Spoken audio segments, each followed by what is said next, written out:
Why did the United States attack Libya, Iraq, Afghanistan, and Yemen? Why are U.S. operatives helping to destabilize Syria? And why is the United States government so intent on taking down Iran, in spite of the fact that Iran has not attacked any country since 1798? And what's next?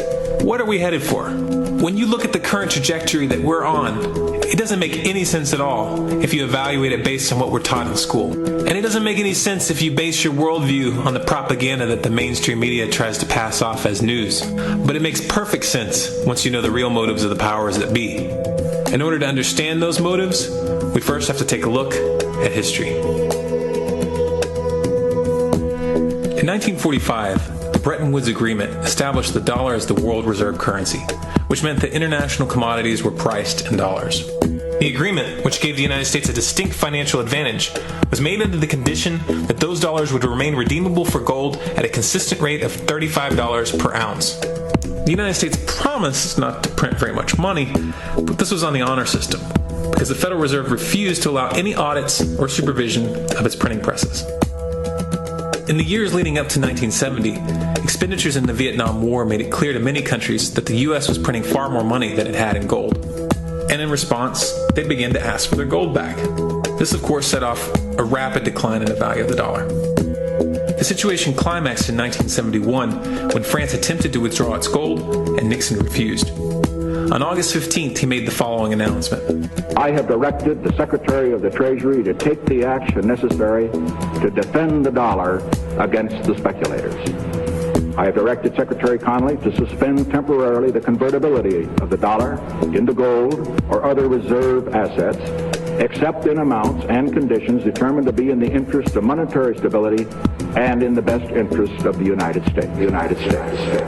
This was obviously not a temporary suspension, as he claimed, but rather a permanent default. And for the rest of the world who had entrusted the United States with their gold, it was outright theft. In 1973, President Nixon asked King Faisal of Saudi Arabia to accept only U.S. dollars as payment for oil and to invest any excess profits in U.S. Treasury bonds, notes, and bills.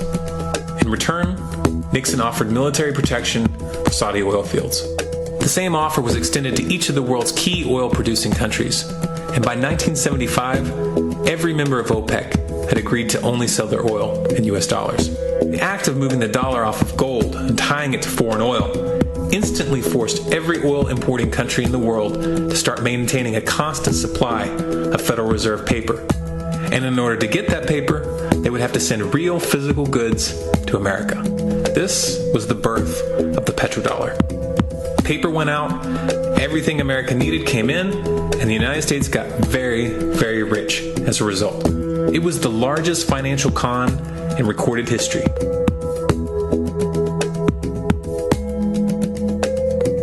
The arms race of the Cold War was a game of poker. Military expenditures were the chips, and the U.S. had an endless supply of chips. With the petrodollar under its belt, it was able to raise the stakes higher and higher, outspending every other country on the planet, until eventually U.S. military expenditures surpassed that of all other nations in the world combined. The Soviet Union never had a chance. The collapse of the communist bloc in 1991 removed the last counterbalance to American military might. The United States was now an undisputed superpower with no rival. Many hoped that this would mark the beginning of a new era of peace and stability. Unfortunately, there were those in high places who had other ideas. Within that same year, the U.S. invaded Iraq in the first Gulf War.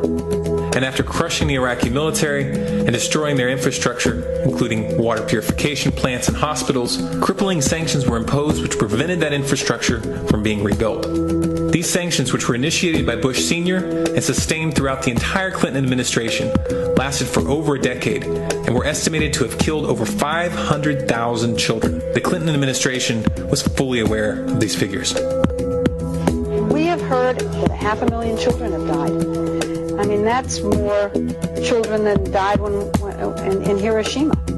And you know, is the price worth it? I think this is a very hard choice, but we think the price is worth it. Miss Albright, what exactly was it that was worth killing 500,000 kids for?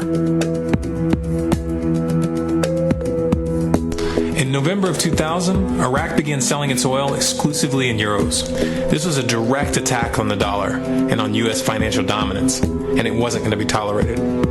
In response, the U.S. government, with the assistance of the mainstream media, began to build up a massive propaganda campaign claiming that Iraq had weapons of mass destruction and was planning to use them. In 2003, the U.S. invaded, and once they had control of the country, oil sales were immediately switched back to dollars. This is particularly notable due to the fact that switching back to the dollar meant a 15 to 20% loss in revenue due to the euro's higher value. It doesn't make any sense at all unless you take the petrodollar into account.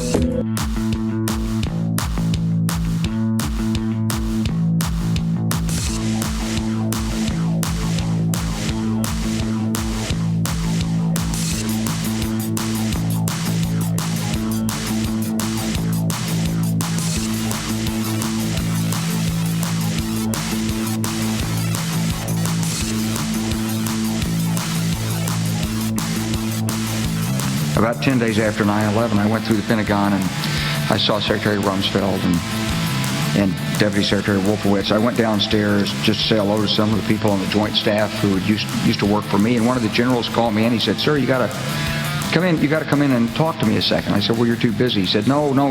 He says, "We've made the decision. We're going to war with Iraq."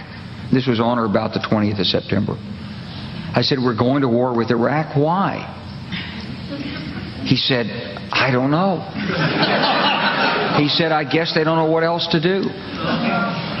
So I said, "Well, did they find some information connecting Saddam to Al-Qaeda?" He said, No. He says, "There's nothing new that way. They've just made the decision to go to war with Iraq." He said, "I guess it's like we don't know what to do about terrorists, but we've got a good military and we can take down governments." And he said, "I guess if the only tool you have is a hammer, every problem has to look like a nail." So I came back to see him a few weeks later, and by that time we were bombing in Afghanistan. I said, "Are we still going to war with Iraq?" And he said, "Oh, it's worse than that." He said, he reached over on his desk, he picked up a piece of paper, and he said, I just got this down from upstairs," meaning the Secretary of Defense's office today, and he said, "This is a memo that describes how we're going to take out 7 countries in 5 years, starting with Iraq and then Syria, Lebanon, Libya, Somalia, Sudan, and finishing off Iran." I said, "Is it classified?" He said, "Yes, sir." So go through the countries again? Well, starting with Iraq, then Syria and Lebanon, then Libya, then Somalia and Sudan, and then back to Iran. Let's take a look at the events of the past decade and see if you see a pattern. In Libya, Gaddafi was in the process of organizing a bloc of African countries to create a gold-based currency called the dinar, which they intended to use to replace the dollar in that region. U.S. and NATO forces helped destabilize and topple the Libyan government in 2011, and after taking control of the region, U.S. armed rebels executed Gaddafi in cold blood and immediately set up the Libyan central bank. Iran has been actively campaigning to pull oil sales off of the dollar for some time now, and it has recently secured agreements to begin trading its oil in exchange for gold. In response, the U.S. government, with mainstream media assistance, has been attempting to build international support for military strikes on the pretext of preventing Iran from building a nuclear weapon. In the meantime, they established sanctions which U.S. officials openly admit are aimed at causing a collapse of the Iranian economy.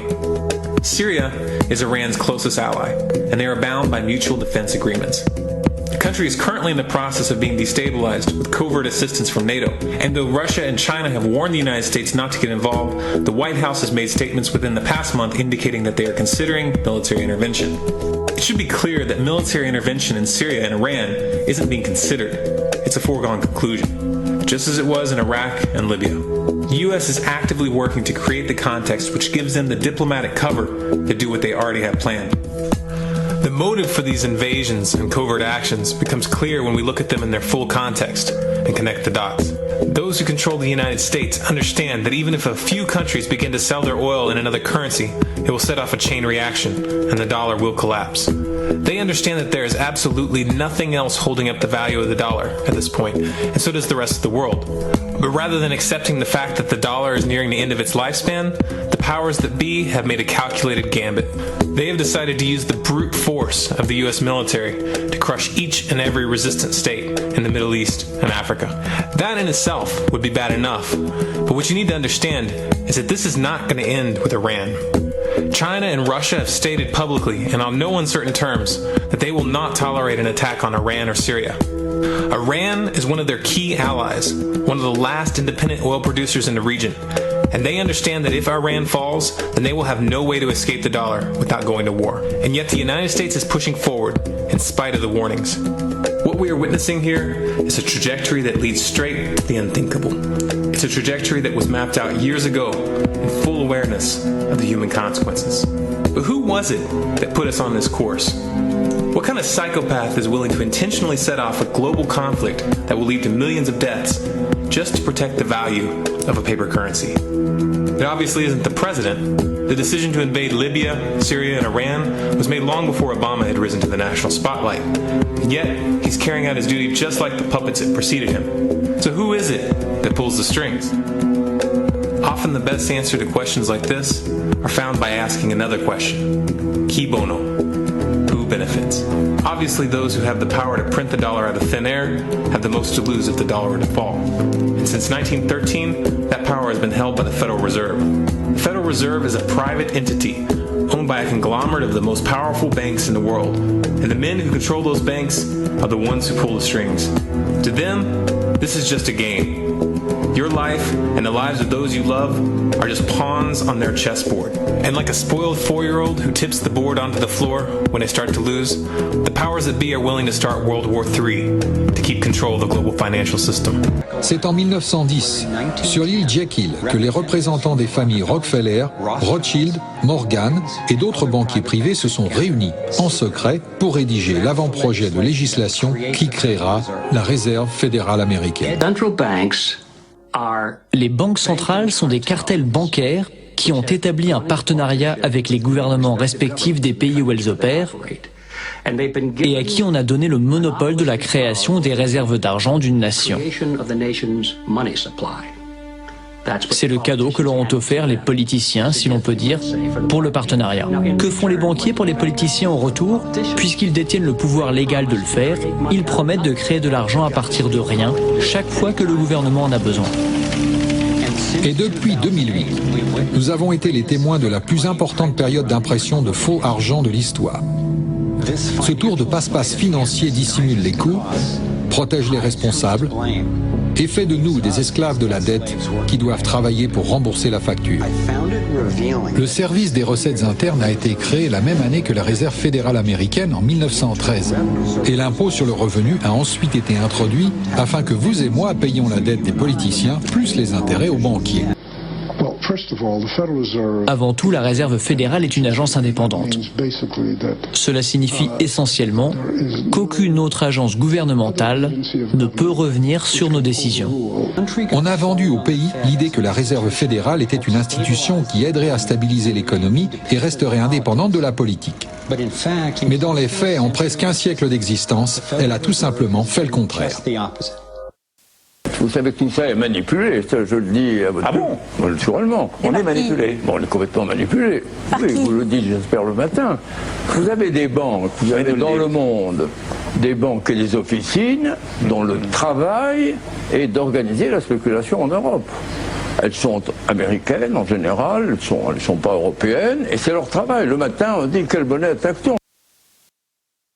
Rappelons-nous quelque chose. La Banque de France a été créée en 1801 et jusqu'en 1974, ça fait quand même du temps, hein, oui, elle finançait l'État sans intérêt.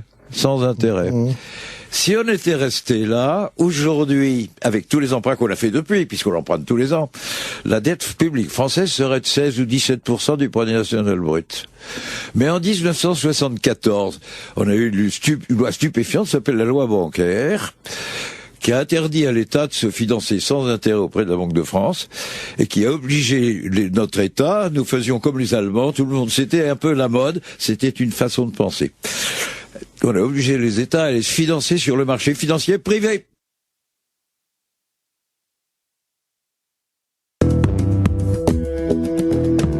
So how much time do we have left? It's a question I hear constantly, but it's the wrong question.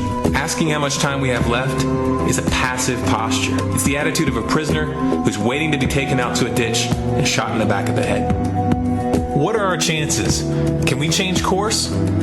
Also the wrong question. The odds don't matter anymore. If you understand what we're facing, then you have a moral responsibility to do everything in your power to alter the course that we're on, regardless of the odds. It's only when you stop basing your involvement on the chances of success that success actually becomes possible. To strip the ill-begotten power from the financial elites and to bring these criminal cartels to justice will require nothing less than a revolution. The government is not going to save us. The government is completely infiltrated and corrupt to the core. Looking to them for a solution at this point is utterly naive. There are 3 stages of revolution, and they are sequential. Stage 1 is already underway. Stage 1 is the ideological resistance. In this stage, we have to actively work to wake up as many people as possible about what is happening and the direction we're headed. All revolutions originate from a shift in the mindset of the population, and no other meaningful resistance is possible without it. Success in this stage of the game can be measured by the contagion of ideas. When an idea reaches critical mass, it begins to spread on its own and seeps into all levels of society. In order to achieve that contagion, we need more people in this fight. We need more people speaking out, making videos, writing articles, getting this information onto the national and international stage, and we especially need to reach the police and the military. Stage 2 is civil disobedience, also known as nonviolent resistance. In this stage, you put your money where your mouth is, or more accurately, you withhold your money and your obedience from the government, and you do everything in your power to bring the gears of the state to a halt. Practiced in mass, this method alone is often enough to bring a regime to its knees. However, if you fail at this stage, stage 3 is inevitable. Stage 3 is direct physical resistance. Direct physical resistance is the last resort, and it should be avoided and delayed as long as possible, and it should only be invoked after all other options have been thoroughly exhausted. There are those who talk tough and claim that they will resist when the time comes, but what those people fail to realize is that if you are inactive during the first 2 stages and save your efforts for the last resistance, then you will fail. When the Nazis were moving door to door, dragging people out of their homes in Germany, that was the time to fight back physically. But due to the lack of ideological resistance and civil disobedience leading up to that moment, even an armed uprising would have likely failed at that point. An armed uprising can only succeed if the people have established an attitude of active resistance.